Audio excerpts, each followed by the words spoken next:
Sejam bem-vindos a mais um episódio de Alex Cripto. Espero que esteja tudo bem convosco. Hoje trago aqui notícias que são bastante interessantes. Eu acho que vale mesmo a pena vocês ouvirem. E depois também temos alguns dados on-chain que seguramente vocês vão gostar de saber. Bem como vamos analisar o que está a acontecer com a BTC. Eu já há alguns dias que ando a falar numa pausa ou possível correção. Ela ainda não aconteceu, é verdade. Portanto, isto é tudo uma questão de probabilidades e nem sempre aquilo que a gente diz bate certo com o que está acontecendo nos gráficos, mas o meu alarme de gestão de risco, não é? Aquilo que eu tenho integrado em mim mesmo, está neste momento um bocadinho ativo e eu acho que nós estamos numa zona que é preciso ter algum cuidado para entrar em longs de curto prazo. Portanto, eu vou partilhar exatamente aquilo que eu estou a ver e depois, como é óbvio, isto não é aconselhamento financeiro, tu tomas as tuas próprias decisões. Numa perspectiva macro, sabendo eu, como também tu deves saber, que a Bitcoin mais cedo ou mais tarde irá ultrapassar os 100 mil dólares, quem sabe 300, 400, 500 mil dólares, independentemente da duração que isso demora, a duração do tempo para isso acontecer. De curto prazo, eu recomendo sinceramente alguma prudência, pelo menos que tenhas consciência daquilo que está a acontecer. Portanto, vê o episódio até ao final. Vamos então às nossas notícias. A primeira é muito interessante. Grayscale pensa em ação judicial contra a SEC caso ETF em BTC de spot não seja aprovado. Ou seja, os senhores da Grayscale já estão fartos e mandaram um morro na mesa e dizem assim: ó meus amigos, virou-se para o Gary Gensler e disse assim: opa, tu, quer dizer, das duas uma, ou vais-te embora ou então não atrapalhas, porque o presidente já veio dizer que está tudo bem e queremos ser líderes a nível mundial nos ativos digitais. A secretária do Tesouro também está com bandeira branca a dizer: maravilha, isto aqui é para avançar, é para regular, é inovador, é interessante, não sei o que mais. E tu estás armado em parvo porque não estás a aprovar um ETF de spot quando toda a gente quer. Então, basicamente foi isso que eles disseram na reunião que eu estava lá.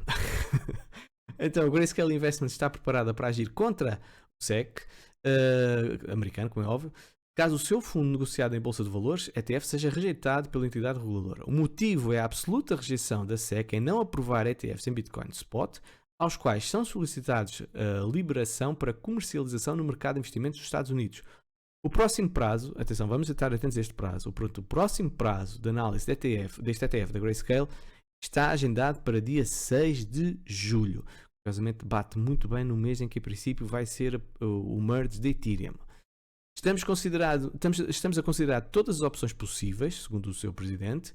A equipa da Grayscale investiu todos os recursos da empresa na conversão do nosso principal fundo GBTC em um ETF. Portanto, estamos a falar de muito dinheiro aqui envolvido. Segundo a Grayscale, há investidores no fundo de GBTC em cada um dos 50 estados americanos, o que é um indício de unanimidade em adesão e aceitação deste tipo de investimento.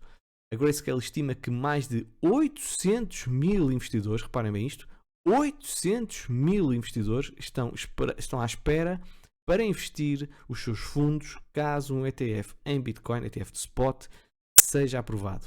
800 mil investidores. O ouro, quando teve um ETF de spot, disparou cerca de 400%. Portanto, toda a gente está à espera da mesma coisa por parte da Bitcoin. A pressão está em saber, caso a SEC rejeite novamente este ETF, estes investidores pensam levar estes fundos para outros países mais flexíveis em relação aos ETFs de BTC, como o Canadá, por exemplo. Ou seja, é muito dinheiro que aqui está envolvido. Portanto, espero, ou melhor, eu não sou americano, mas supostamente se fosse, eu esperaria que a pessoa que está responsável por esta área ganhasse juízo e fizesse aquilo que toda a gente está a pedir, e é uma consequência natural da evolução dos tempos. Portanto, vamos deixar de ser casmurros, retrógrados. Ele até é uma pessoa que percebe de blockchain, portanto é um bocadinho estranho.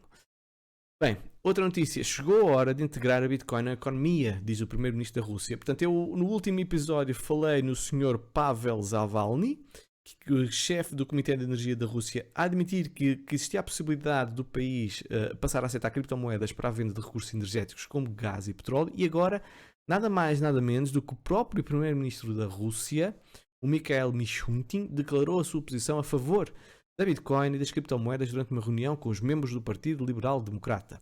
Segundo ele, chegou a hora de integrar as criptomoedas na economia do seu país, razão pela qual considera necessário ativar os mecanismos que permitam a circulação de moedas digitais no sistema financeiro russo.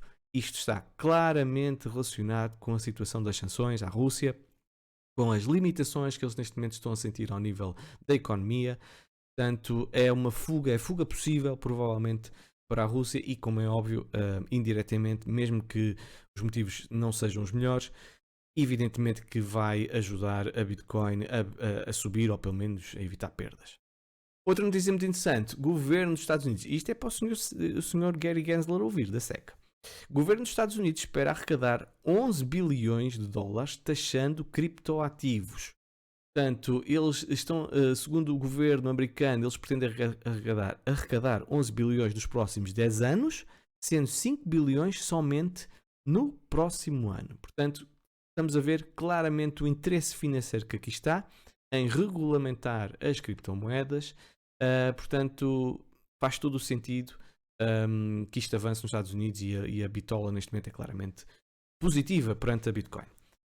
Já ontem tinha falado, já ontem não, no último episódio, e foi ontem, a Coinbase manifestou-se, neste caso, sobre as novas regras implementadas pelos legisladores que podem sufocar o mercado criptográfico. Portanto, eu falei que a União Europeia quer controlar tudo o que é transações via carteiras que não têm custódia, ou seja, como as Ledgers, como as Trezor, como as Cold Wallet, como a MetaMask.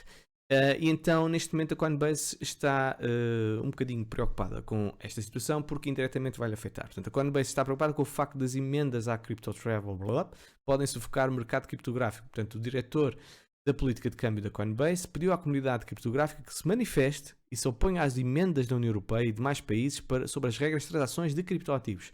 As regras estão a ser impostas às exchanges num suposto combate à lavagem de dinheiro e invasão de divisas. Além de divulgar informações dos clientes, as novas regras vão exigir que as exchanges divulguem às autoridades competentes informações de todas as transações superiores a 1.000 euros. Portanto, não são transações muito relevantes, transações de um proprietário de qualquer carteira. Portanto, isto vai ser uma dor de cabeça, obviamente, para as plataformas.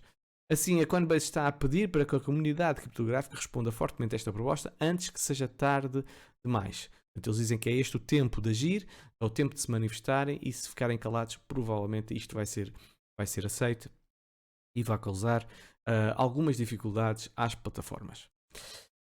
Outra notícia bastante interessante: o Corte Inglês, portanto um gigante espanhol, não é? Apesar de chamar inglês, Corte Inglês, vai lançar a sua própria exchange de criptomoedas. Eu não sabia, não fazia ideia e esta notícia para mim foi uma surpresa. Portanto, o Corte Inglês formalizou uma parceria com uma das 4 empresas de auditoria e assessoria empresarial do mundo, a Deloitte, para lançar uma exchange de criptoativos.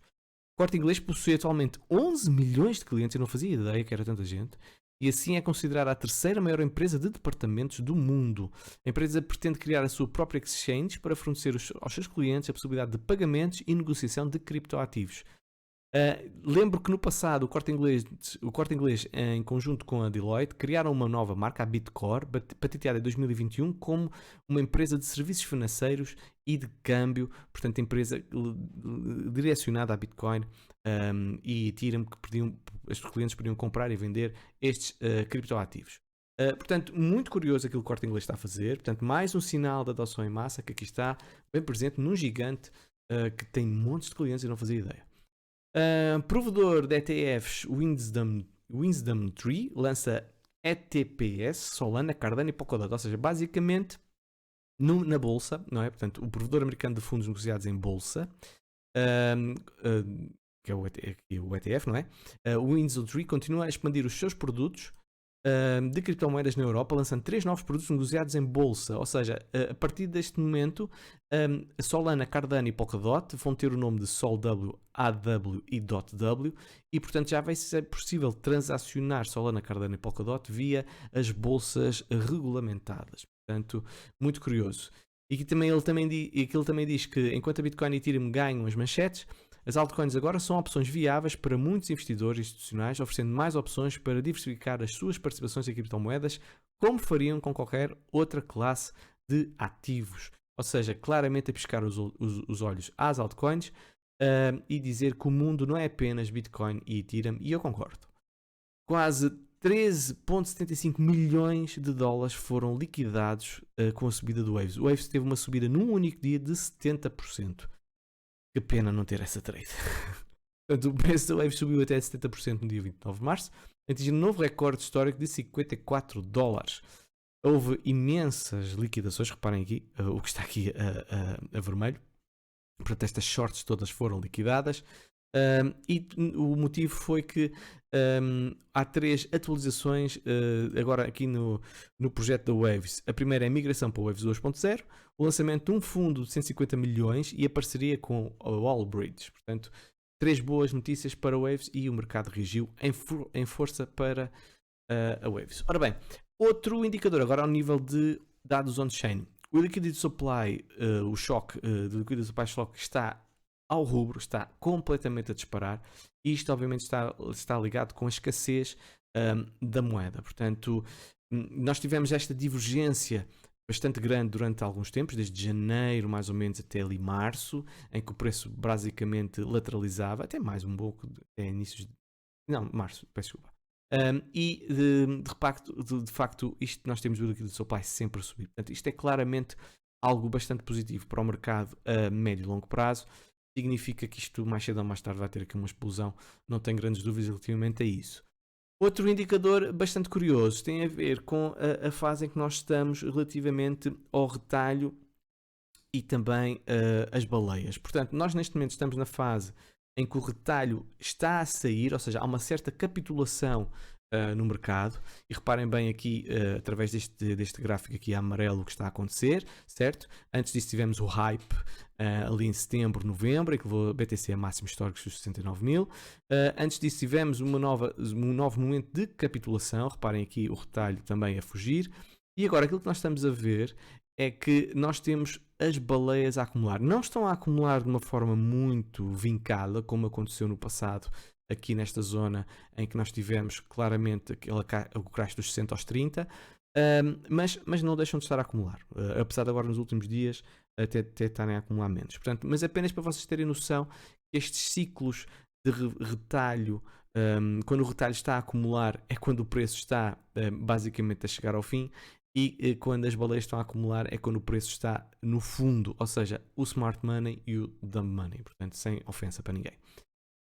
Outro indicador, e este é muito interessante, e por causa que este é um dos motivos pelo qual eu estou um bocado preocupado no curto prazo.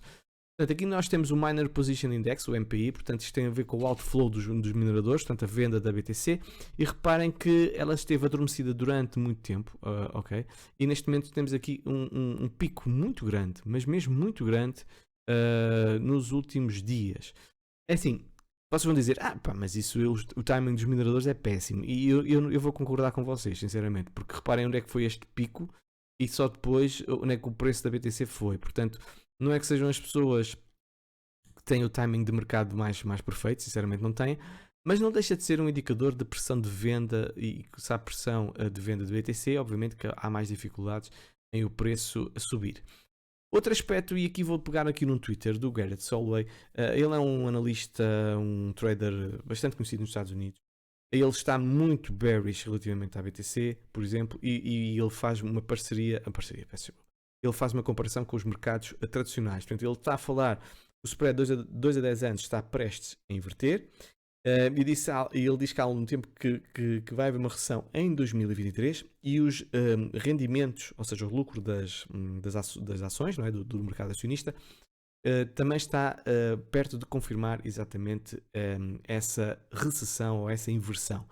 Isto para ir ao encontro àquilo que muita gente está a falar, de uma subida agressiva, bastante agressiva por parte da taxa de juros, e no outro tive a ouvir o Paulo Portas dizer exatamente a mesma coisa. Portanto, no final do ano podemos ter uma taxa de juros acima de 2%, o que vai ser bastante agressivo. A questão é saber como é que a BTC vai reagir perante isto tudo. Eu acho que vai reagir bem. Isto é o meu feeling por tudo aquilo que tenho lido e tenho-vos apresentado aqui, não só pelas questões da adoção em massa, da regulamentação, de um possível ETF, de spot da BTC, do merge de Ethereum, quer dizer, tudo isso a mim sou bastante bullish, sendo uma moeda deflacionária, não é deflacionária, peço desculpa, sendo uma moeda com uma inflação bastante baixa e com um supply limitado como é a Bitcoin. Mas não quer dizer que não seja uma viagem atribulada em 2022 e mesmo até em 2023. Portanto, fica aqui apenas uma lembrança que nem tudo são rosas e há claramente sinais de alerta que nós devemos ter em consideração, e é por causa disso eu digo isto, e digo isto muitas vezes, devemos estar preparados para os dois cenários, ou seja, não estar all in, na minha opinião, em cripto, mas também ter capacidade financeira para entrar no mercado caso haja essa possibilidade. Pronto, então agora vamos falar sobre os nossos gráficos. Em primeira coisa, que eu quero mostrar, hoje é quarta-feira, ainda falta alguns dias até domingo, mas eu esta semana, e faço já agora um parênteses, eu nos próximos 15 dias vou estar extremamente atarefado com a minha escola, portanto tenho muito trabalho. Quem é professor sabe que os finais de período são sempre muito intensos para os professores. Portanto, não vou dizer quando é que vou fazer episódios, é quando eu puder, está bem? Tenho que dar prioridade àquilo que é o meu emprego principal. Portanto, eu estou a ver neste momento aqui uma clara rejeição aqui a surgir, aqui nesta vela semanal. E se no final da semana nós tivermos uma vela ali a rondar os 47 mil, a fechar por volta dos 47 mil, pode ser uma Gravestone Doji Candle, e o que poderá ser efetivamente negativo aqui para o mercado da BTC. Numa perspectiva de diária, reparem que nós estamos claramente aqui numa zona de rejeição. Eu quero-vos mostrar estes raios. Reparem bem, o raio de ontem, ok? Olhem o raio de ontem, claramente rejeição. Um segundo raio, claramente também a mostrar rejeição aqui na diária. Estamos numa zona, como eu já vos mostrei ontem, e eu não tenho aqui novamente, mas posso-vos mostrar também. Claramente aqui o VPVR mostra que nós estamos numa zona de muito volume, de possível resistência, ok? Possível resistência. E também temos esta resistência diagonal que aqui está, certo? Bem como esta retração de Fibonacci que está aqui a casar. Portanto, são 3 motivos pelo qual eu considero que estamos num ponto muito difícil para a BTC passar à primeira, e estou a ver apenas a olhar para o preço. Se eu olhar para os indicadores, claramente já estamos em overbought no Stocastic RSI há alguns dias. RSI entrar em território praticamente de overbought também. CSI está a começar a fechar, o que também não é bom. E nas 4 horas eu começo já a ver um sinal de divergência. Reparem aqui, não é muito vincada, mas é alguma divergência, ok? Reparem que o RSI está uma queda muito mais forte. E aqui o preço tem uma ligeira queda, não é muito, mas isto pode ser considerado assim lateralizado, ou seja, um duplo topo. E o que me está a preocupar é exatamente isso, porque já aconteceu no passado. Onde é que eu tenho isso? Tenho aqui. Reparem, aqui esta situação em que houve, mas aqui houve claramente uma divergência aqui de preço. Okay? O preço continuou a subir, tivemos um alto mais alto, aqui em fevereiro. E depois tivemos um RSI claramente aqui. E o que é que aconteceu nas horas seguintes, ou nos dias seguintes? Tivemos uma queda da BTC. Eu não estou a dizer que nós vamos aos 20 mil, como o Garrett Soloway está a dizer. Não é isso que eu estou a dizer. Eu estou a dizer é que nós podemos estar a começar a formar um padrão um padrão curvo, ok? Até fazer um padrão de 3 pinos, se calhar numa diária, e começar a cair e a reverter. Obviamente que nós podemos ter uma reação aqui. Por exemplo, temos aqui um order block aqui na diária que casa muito bem com estes agora vão ser suportes, ok? Com estes suportes que aqui estão. Portanto, este order block aqui está. E nós podemos ter perfeitamente uma reação aqui, um bounce aqui assim nesta zona. E se tivermos um bounce nesta zona, se não passarmos este fundo que agora aqui está, certo? Aqui, mais ou menos aqui nos 47, provavelmente vamos continuar a cair, e temos uma zona aqui interessante que devemos estar a olhar para ela, que é a zona dos 42k, não só porque é suporte, como vocês estão a ver aqui assim, como vocês estão a ver aqui, certo? Reparem, este topo que aqui houve, em março de 2022 dos 42 mil, portanto, bem como aqui também temos mais para trás a zona de suporte, portanto, não me ficaria nada espantado de ver uma retração, uma queda aqui assim, uma subida, e depois continuação de queda até ou a zona dos 42 ou mesmo a zona aqui dos 41 dólares. Se nós olharmos para 41 dólares, não, 41 mil dólares. Se nós olharmos também aqui esta zona, reparem onde eu estive a fazer estas bolinhas. Nós também temos a zona de suporte da Moving Average de 21 períodos, certo? E é onde eu falei no order block de há pouco. E esta vela ainda é uma vela de imbalance, e normalmente há uma retração a cerca de 50% desta vela, portanto casa muito bem com esta Moving Average de 21 períodos que aqui está, e até a Moving Average de 8 períodos. Portanto, esta zona pode ser claramente uma zona reativa, mas numa perspectiva semanal os indicadores ainda estão bons, mas nós podemos mesmo terminar a vir cá mais abaixo e fazer um baixo mais alto, que permite manter toda a estrutura bullish. Reparem bem, numa perspectiva semanal, o suporte mais forte é claramente a zona aqui dos 42 mil dólares. Portanto, muita atenção a esta zona, que eu acho que a BTC pode perfeitamente vir até aqui, ganhar fogo para depois continuar a subir. Caso percamos os 42 mil, temos perigo, porque se perdemos os 37 depois de uma subida tão íngreme, com um bounce claramente significativo, isto é um bounce claramente, ok? Se continuarmos a cair, e aí sim, acho que perdemos os 37, provavelmente vamos levar à zona ali dos 30 mil e será bastante negativo. E se perdemos 30 mil, 28, quiçá 20 mil, ok? Eu não vou dizer que isso vai acontecer, até porque os mineradores e tudo, a taxa de mineração, o lucro dos mineradores não está nesses valores. Acho muito difícil isso acontecer, mas pode obviamente cair essa taxa, essa produtividade da BTC pode cair e então levar o preço a essas zonas. Agora vamos olhar para Ethereum. Ethereum também está... peço desculpa, esqueci-me de dizer uma coisa. Pode também acontecer algo como isto. Nós, apesar de estarmos nesta zona, ok? Podemos ter, é nas 4 horas exatamente o que eu quero mostrar. Reparem, tivemos um RSI aqui na zona dos 85. Nós podemos voltar aqui a subir aqui à zona aqui dos 77 e até fazer um alto mais alto, e vai então agravar esta divergência que aqui está. E então aí vocês vão olhar para isto e provavelmente vão olhar que isto vai cair nas próximas horas, está bem? Relativamente a Ethereum, está muito semelhante a BTC, portanto estamos na zona de retração de Fibonacci, temos raios de rejeição, portanto não há aqui muita diferença. Temos um order block aqui na diária também, portanto temos aqui a zona de suporte também é bastante importante, portanto não me admirava nada vir a essa zona aqui dos 3 mil dólares no curto prazo. Um outro indicador interessante, Ethereum BTC, tivemos uma bull flag com breakout, ok? E agora estamos a ser rejeitados numa zona de difícil passagem por parte de Ethereum BTC. Indicadores estão claramente overbought já há bastante tempo, nomeadamente aqui da diária. Portanto, eu acho difícil passarmos isto, mas se passarmos, até porque na semanal acho que as coisas estão mais ou menos bullish, exatamente. Está muito mais bullish Ethereum BTC ao nível de indicadores do que a própria BTC, ou o próprio Ethereum, se não estou enganado. A ver, exatamente, está muito mais avançado. Portanto, numa semanal eu acredito que isto pode continuar a subir, mas já não me admirava de ver uma queda, pelo menos voltar aqui a esta zona aqui dos 70. Vai depender muito da BTC, eu acho que isto tem que acalmar, isto está muito esticado e isto não é normal acontecer durante tanto tempo. Relativamente à dominância da BTC, aconteceu sim aquilo que eu estava, pelo menos parecia mais provável. Deixa-me só tirar esta olhar. Tivemos um breakout desta estrutura ascendente da dominância da BTC. Tivemos um triple top, ok? Quebrámos esta zona aqui de suporte. Viemos aqui ligeiramente fazer um bearish retest, aqui assim, nas 4 horas. E depois fizemos um falling wedge com breakout. E eu aqui apontei que no curto prazo devíamos ter uma subida da dominância da BTC. E foi exatamente isso que aconteceu. Mas se olharmos para uma perspectiva mais macro,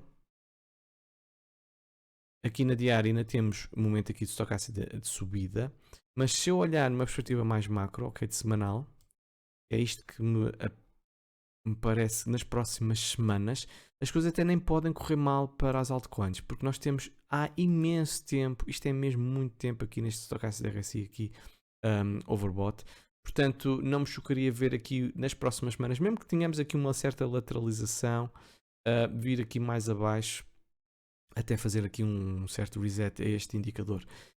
Caso não aconteça, temos obviamente que quebrar esta resistência, que vai ser obviamente bom para a BTC, mas se calhar mal para o mercado. Mas eu, para as próximas semanas, para os próximos meses, digamos assim, parece-me claramente que nós vamos, para os próximos 2 meses, se calhar, claramente aqui cair nesta zona, porque isto precisa normalmente, basta olhar para trás, pessoal, basta olhar para trás e não é muito difícil ver. Reparem no topo o que é que aconteceu a seguir, no topo o que é que aconteceu a seguir, neste topo o que é que aconteceu a seguir, neste topo o que é que aconteceu a seguir. Portanto, basta vocês olharem para o passado e vão ver sempre que um stocastic de RSI está há muito tempo overbought, e neste momento já está até a cruzar para baixo.